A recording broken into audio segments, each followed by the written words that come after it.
ఓం శ్రీకృష్ణ పరబ్రహ్మణే నమ. భగవద్గీత పారాయణానికి స్వాగతం, సుస్వాగతం.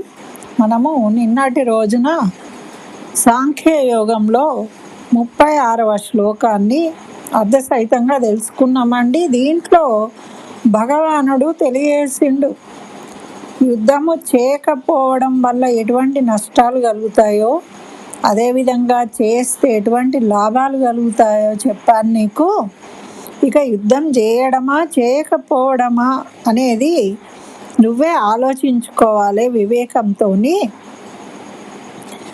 నువ్వు అని చెప్తూ ఈరోజు మళ్ళీ 37వ శ్లోకంలో ఏం చెప్తున్నారో చూద్దాము.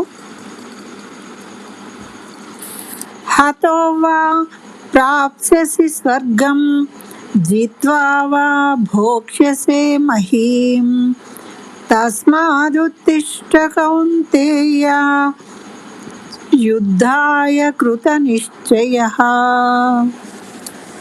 ఆయనకి ఇంకా అనుమానంగానే ఉంది నీకు, నువ్వు ఈ విధంగానే ఆలోచిస్తూ ఉంటావు కాబట్టి నాయన కౌంతేయ, యుద్ధంలో మరణిస్తే స్వర్గాన్ని పొందుతావు, జయించావా ఈ భూమండలాన్ని పాలిస్తావు.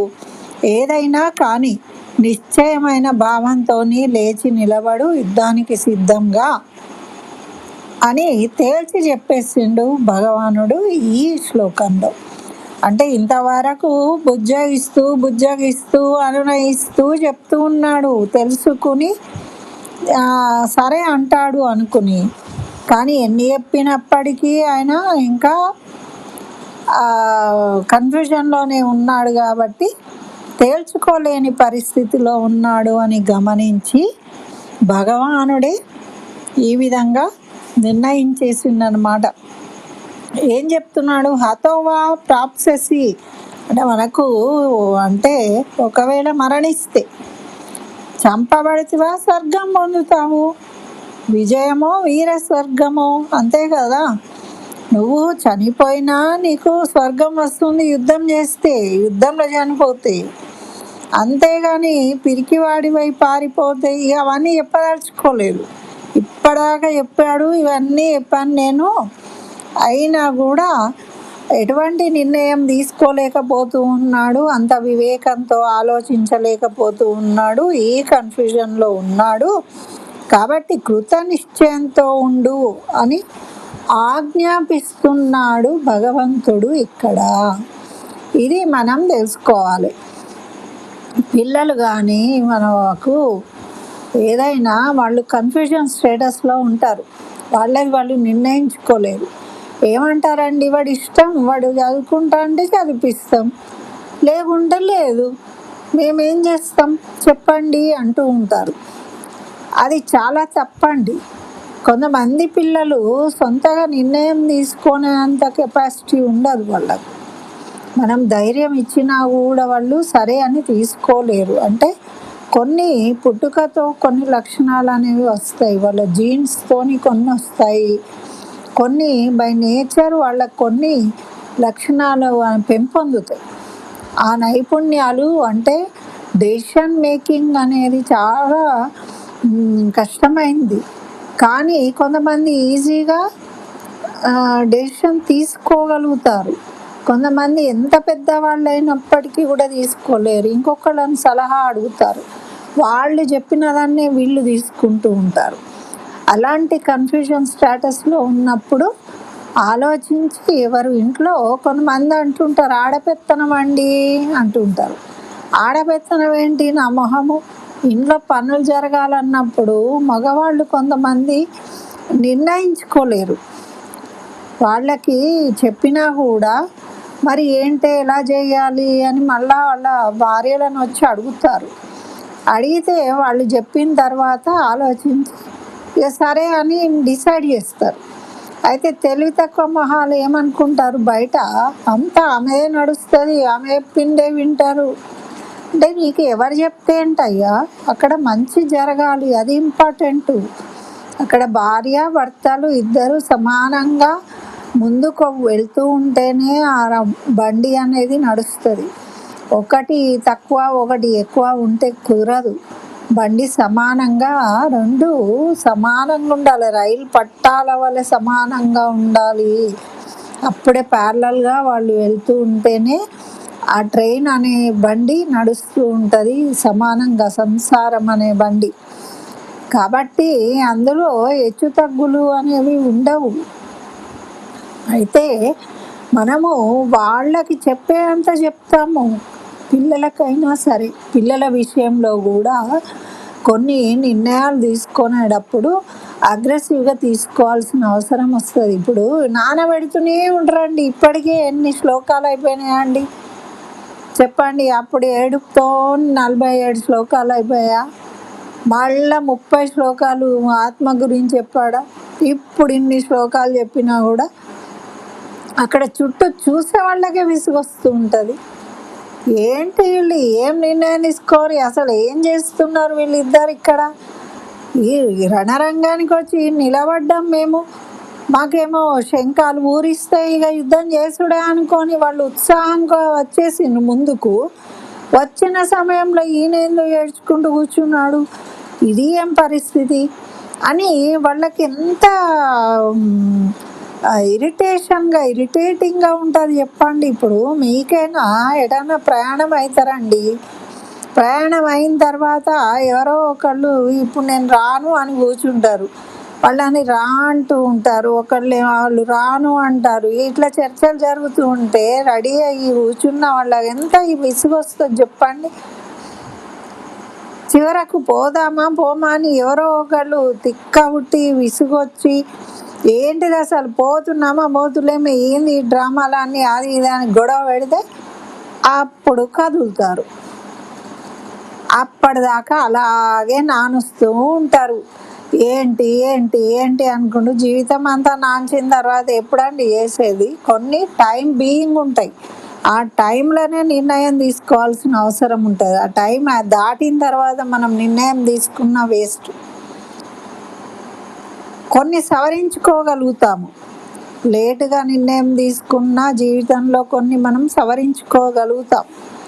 కానీ అప్పటిదప్పుడే చేసే పనులు ఉంటాయి. పరీక్ష రాయాలంటే పరీక్ష రాయడానికి పోయే టైం అవుతూ ఉంటే నేను చదువుకోలేదు, పోయినా ఏం రాయేస్తుంది, నాకేం రాదు కాబట్టి నేను నేను ఎట్లయినా ఫెయిల్ అవుతా అని ఇంట్లో కూర్చున్నాడు అనుకోండి.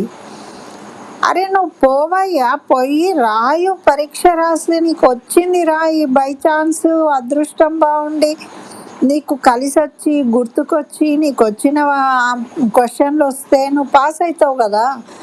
వచ్చిన అవకాశాన్ని ఎందుకు వదిలిపెడతావు? పాస్ అయినా ఫెయిల్ అయినా ఇప్పుడు నువ్వు రాయకపోయినా అంతే కదా, పోయి కూర్చొని రాయి, ఏమవుతుంది అని వాళ్ళని పంపించామనుకోండి. ఒక్కొక్కసారి అట్లా చేసిన పనులు వాళ్ళు సక్సెస్ అవుతారు. ఆ సక్సెస్ అయ్యే అవకాశము ఉందా లేదా, ఉండని లేకపోని మనకు అవకాశం ఉన్నప్పుడు ఆ పని చేయాల్సిందే. చేయవలసిన అవసరం ఉన్నప్పుడు చేయాలి. ఇప్పుడు నీకు అవసరం లేదా అన్నది కాదు. ఇక్కడ యుద్ధం చేయాలని వచ్చినావు కాబట్టి నువ్వు యుద్ధం చేయాల్సిందే, నిర్ణయించబడింది ఆల్రెడీ. ఇప్పుడు యుద్ధం చేయాలా వద్దా అన్నది ఎప్పుడు ఉంటుంది? ముందు ఎప్పుడో ఉండే, ఎన్నో రోజుల కిందట. అది దాటిపోయి చెయ్యాలి అని డిసైడ్ అయిపోయి చెప్పి పలానా రోజు యుద్ధము రండి యుద్ధానికి అని పోయి నిలబడి అన్నీ వేసినాక ఇప్పుడు ఆలోచించుకుంటూ కూర్చొనే సమయం అది. ఇప్పుడు మనం చేసే పనులు కూడా ఇట్లనే ఉంటాయి. మనం ఏం యుద్ధాలు చెయ్యము, కానీ ఇంట్లో యుద్ధాలు చేస్తాం కదా. ఇంట్లో పిల్లలు పెరిగినాక పిల్లలతోని యుద్ధాలు. ఎప్పుడు ఇంట్లో యుద్ధాలు చేయకూడదు, బయట యుద్ధాలు చేయాలి. కానీ మన వాళ్ళంతా ఇంట గెలిచి రచ్చగెలు అన్నారని ఇంట్లో యుద్ధాలు చేస్తారు. ఇంట్లో మన వాళ్ళే కానండి, మన వాళ్ళ మీద మనం యుద్ధం చేస్తే ఎట్లా? మన వాళ్ళని ఎప్పుడు మనకు బలం, మనం కలుపుకుని పోవాలి వాళ్ళను, వాళ్ళతోని యుద్ధం చేయదు. ఇప్పుడు ధృతరాష్ట్రుడు కౌరవులు చేసేది అదే కదా. పాండవులు వాళ్ళు ఒక్క కుటుంబీకులు, వాళ్ళు కలిసి ఉండాలి, కానీ వాళ్ళు యుద్ధం చేయడానికి సిద్ధమైనరు. అందుకని అందులో ఏమవుతుంది మరి, కొంతమంది నశిస్తూ ఉంటారు. మరి నశిస్తూ ఉన్నారని మళ్ళీ బాధపడుతుండు, అయ్యో మా అన్న తమ్ములని మేము ఎట్లా చంపాలి అని ఈయన ఏదో జాలి గుండెతోని ఆలోచిస్తూ ఉన్నాడు. ఇగో ఇట్లాంటివి ఉంటాయి. మరి మన వాళ్ళే అన్నప్పుడు మరి వాళ్ళు కూడా అనుకోవాలి కదా మన వాళ్ళు అని. వాళ్ళేమో శత్రువులాగా చూస్తూ ఉన్నారు, నువ్వు మనవాళ్ళు కదా అని యుద్ధాన్ని చేస్తాను వచ్చి ఇక్కడ కూర్చొని, అది కూడా ఇంకా ముందే చెప్పచ్చు కదా, ఎందుకు చెప్పలేదు? కాబట్టి ఇక నీకు చెప్పే అవకాశం ఏమీ లేదు, నేనే డిసైడ్ చేసేస్తున్నాను, నువ్వు యుద్ధం చేయవలసిందే. నువ్వు లేచి నిలబడు, యుద్ధం చేయడానికి విజయమో వీర స్వర్గమో అంతే అర్జున, ఇంకేమి ఆలోచించేది లేదు. క్షత్రియ ధర్మము యుద్ధం చేయడము, కాబట్టి నీ ధర్మాన్ని నువ్వు నిర్వర్తించు. నువ్వు చనిపోతావా రాజ్యం ఏళ్తావా అదంతా నీకు అనవసరం, ఏదైనా నీకు శ్రేయస్కరం. నువ్వు అడిగావు కదా, నేను నిర్ణయించుకోలేకపోతున్నాను కాబట్టి నిన్ను శరణాగతి చేస్తున్నాను, నాకు ఏది శ్రేయస్కరమో తెలియజేయి అని కోరిండు కదా అర్జునుడు. కోరిండు కాబట్టి ఇప్పుడు ఇంకా తేల్చి చెప్పేస్తున్నాడు కృష్ణ పరమాత్ముడు, లేచి నిలబడు, చక్కగా కళ్ళు తుడుచుకో, యుద్ధానికి సన్నద్ధంగా అర్జున, ఇంకేం ఆలోచించేది లేదు అని తేల్చేసిండు అనమాట. అట్లా మనం సమయానికి అట్లా ముందు పడాలి. ఇప్పుడు నేను పడానా, అరే వాడు డిసైడ్ చేసుకోవాలి, వీడు చేయాలి, వాడు చేయాలి కదా. మన కుటుంబంలో ఉన్నప్పుడు అంటూ ఉంటారు, ఇగో నేను కూడా అనుకున్నా అప్పుడు, కానీ ఇక మీరు ఏమంటారో అని చెప్పలేదు. అరే ఏమంటారమ్మా, నిన్ను కొడతారా తిడతారా? చెప్తే అయితే అవును నిజమే అని వింటారు, లేకపోతే వదిలేస్తారు, అది వాళ్ళ కర్మ. కానీ ఆ టైంకు చెప్పాలి అనుకున్నప్పుడు చెప్పకపోవడం అనేది దానివల్ల నష్టం జరుగుతుంది. కాబట్టి మనము కుటుంబంలో ఇటువంటి వచ్చినప్పుడు చక్కగా ఓపెన్గా కూర్చుని అభిప్రాయాలను చెప్పుకోవాలి, ఒకరిదొకళ్ళు తెలుసుకోవాలి, చక్కని డిసిషన్లు తీసుకోవాలి. అవసరమైనప్పుడు తీసుకోకపోతే తర్వాత బాధపడాల్సి వస్తుంది జీవితంలో. కాబట్టి దీన్ని గమనించాలి మనం. ఇదండి మరి 37వ శ్లోకం యొక్క అర్థము. భగవానుడు సన్నద్ధం చేస్తున్నాడు, జీవితంలో ఏది వచ్చినా మనము సిద్ధంగా ఉండాలి అని నేర్చుకోవాలి. స్వస్తి. సర్వం శ్రీకృష్ణ చరణారవిందార్పణమస్తు.